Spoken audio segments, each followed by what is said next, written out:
L'iPhone est totalement inadapté à une utilisation sur un champ de bataille. Chaque fois qu'il se déverrouille avec Face ID, le laser infrarouge qu'il émet vous rend instantanément la cible la plus visible sur le terrain. De même, il est impossible de l'utiliser pour prendre des photos, car le capteur LiDAR à l'arrière révélera également votre position immédiatement. Si vous devez absolument utiliser votre téléphone, collez du ruban adhésif sur le module laser à l'avance et configurez votre écran en mode rouge.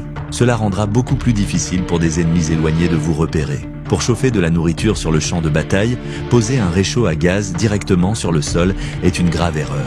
La flamme produite peut être visible à plus de 2 km. Même si vous le placez dans une cavité peu profonde, les reflets de lumière sur les feuilles au-dessus peuvent trahir votre position. La meilleure solution est de creuser un trou juste assez grand pour le réchaud. Ainsi, la casserole bloquera toute lumière, minimisant vos chances d'être détecté. Toutefois, prêter attention à ces détails suppose que vous soyez déjà préparé à contrer la détection thermique. Par exemple, les couvertures en laine sont inefficaces à 250 mètres, car elles laissent encore apparaître une signature thermique très visible. S'allonger à plat sur le sol n'aidera pas non plus à échapper à la détection thermique. Les imperméables, bien qu'ils offrent une bonne isolation, sont encore moins efficaces que les couvertures en laine pour bloquer les radiations thermiques. Contre toute attente, l'outil le plus efficace est un simple parapluie puisqu'il n'entre pas en contact direct avec votre corps. Il réduit considérablement la détection thermique. À 200 mètres, les caméras thermiques ne capteront rien. Cependant, le parapluie a ses limites. Il ne peut pas offrir une protection à 360 degrés,